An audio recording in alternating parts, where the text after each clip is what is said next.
Hello and welcome back to Lady Disdain Reads. Today we're going to discuss an article from the 1960s by late British philosopher Gilbert Ryle, titled Jane Austen and the Moralists. I find this to be a fascinating piece of Austen scholarship, firstly because it was written by a philosopher and predates Alistair MacIntyre's thought on Jane Austen by 20 years or so. Secondly, because Ryle takes the view that Austen herself was essentially secular in her discussion of ethics. I will take issue with this claim, but I do think it's important to consider it. It's an important point to discuss. So without further ado, let me take you through Ryle's article and my thoughts on it. So first of all, Ryle does not claim that Austen was consciously or intentionally a philosopher. What he does claim is simply that she had a natural interest in what he calls theoretical problems about human nature. In other words, what are the issues that arise when someone tries and struggles to be a good person? Ryle uses the three major novels that employ abstract nouns in their titles, so Sense and Sensibility, Pride and Prejudice, and Persuasion, as examples of this theoretical inclination that he sees in Austen. Ryle's first particularly insightful point, I think, is his discussion of the qualities, whether good or bad, displayed by Austen's characters. He points out that while other authors may draw the reader's attention to a character's absolute meanness, for example, by contrasting it with another character's absolute goodness or benevolence, Austen does nothing of the sort. Instead, he says this about Austen. Jane Austen pinpoints the exact quality of a character in which she is interested, and the exact degree of that quality, by matching it against the same quality in different degrees, against stimulations of that quality, against deficiencies of it, and against qualities which, though different, are brothers or cousins of that selected quality. What does this actually mean? Well, for example, he argues, in Sense and Sensibility, Marianne Dashwood's sincere emotionality is contrasted with Lucy Steele's sham feelings, and with her sister Eleanor's deficiency at times of feeling. Whereas in Pride and Prejudice, every character exhibits some formal measure of pride, but in very different ways. So Elizabeth Bennet is too sure of herself, Ryle argues, so she's too proud or too prideful in that sense, whereas her sister Jane suffers from a deficiency of proper pride. After a brief discussion of the different qualities that are exhibited by characters in the major 6 novels, Ryle then elaborates on why Austen might be thinking of virtue in terms of the proper degree and application of certain qualities of character, as we were saying.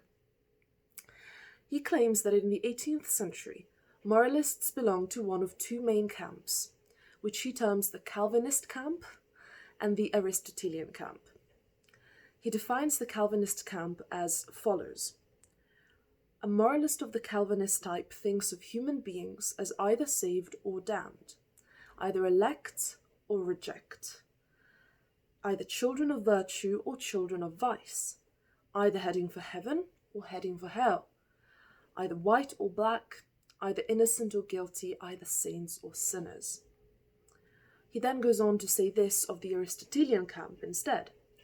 The Aristotelian pattern of ethical ideas represents people as differing from one another in degree and not in kind.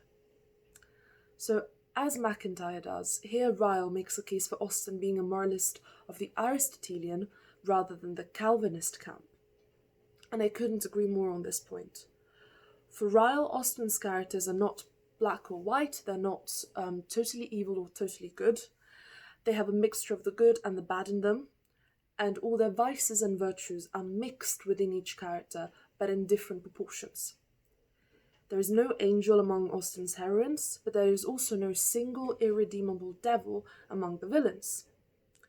Ryle uses Mr. Collins as a rather amusing example in Pride and Prejudice of a character who would leave a Calvinist critic unsure of whether he should be sent to hell or to heaven. He is self-aggrandizing, condescending, rather stupid at times, but he is also dutiful and a mostly respectable man. And in spite of being ridiculous, is definitely no consummate sinner. For Austen, Ryle argues then, true virtue is hard to achieve because it is to be found in what Aristotle saw as the virtuous mean. So one must neither have too much or too little of any given quality. That's what the virtuous mean is, being able to find that balance of neither being in excess of a quality nor being deficient of a quality. And if you want to learn more about this concept, which might be a little bit tricky to understand, do check out my playlist on Jane Austen and ethics. I explain this in several of those videos there. So far, I definitely wholeheartedly agree with Ryle that Jane Austen was more of an Aristotelian thinker when it came to ethics. But then he goes on to argue something else, which I disagree with, which is that she was secular rather than religious in her ethical thought. And this is where I have my qualms with Ryle. So let's see what proof he provides for this, and let's see why I don't think that he is right. Ryle says this. He says that he does not doubt that Austen was genuinely pious in her private life. However, he does not see religion as playing any significant role in the lives of Austen's heroines. He argues this: hardly a whisper of piety enters into even the most serious and most anguished meditations of her heroines. They neither pray nor give thanks on their knees. Further adding also this: her heroines face their moral difficulties and solve their moral problems without recourse to religious faith or theological doctrines. A couple of things to note here first of all. Austen's heroines, it is true, are not seen praying on their knees. However, as Ryle himself admits in his article, they are seen going to church, they are seen attending church on Sundays, or attending church on Sundays is mentioned as something that's customary. As for his claim that piety does not enter the meditations of her heroines, I simply don't think that's true, nor is his other claim that when they face ethical difficulties, they do so without recourse to faith. So why do I disagree on these 2 points? An excellent counter to such arguments can be found in C.S. Lewis's article A Note on Jane Austen, to which I have dedicated an entire video, so you may check that out as well. I will link it below.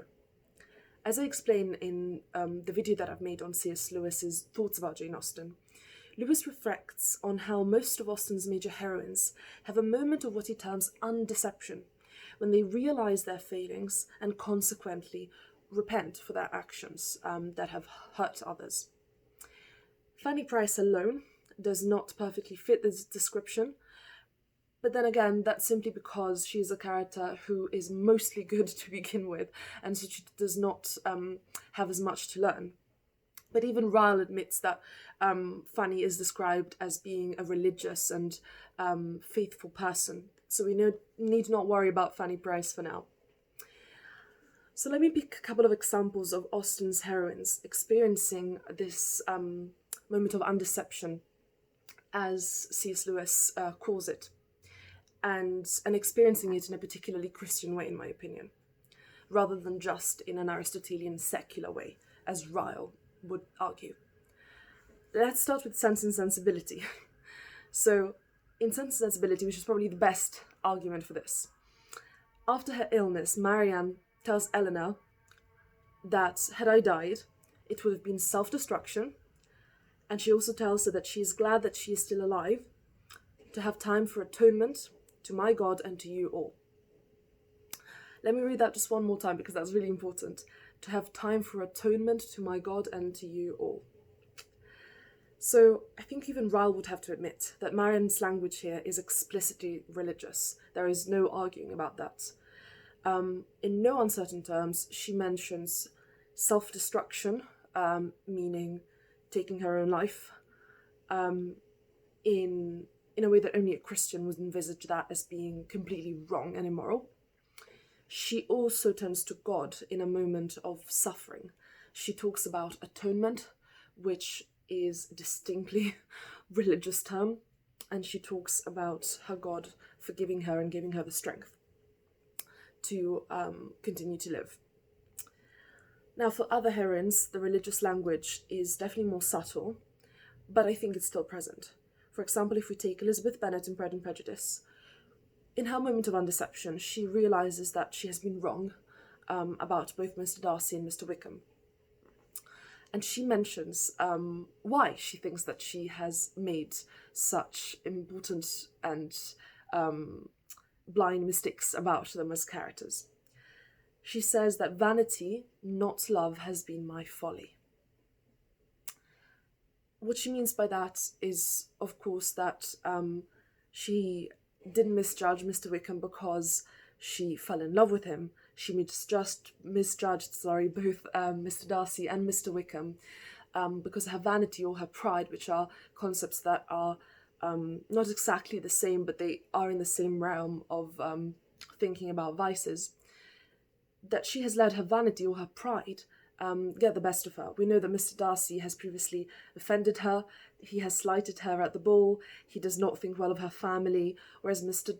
Wickham has flattered her, so she has let her pride be her folly, as she says.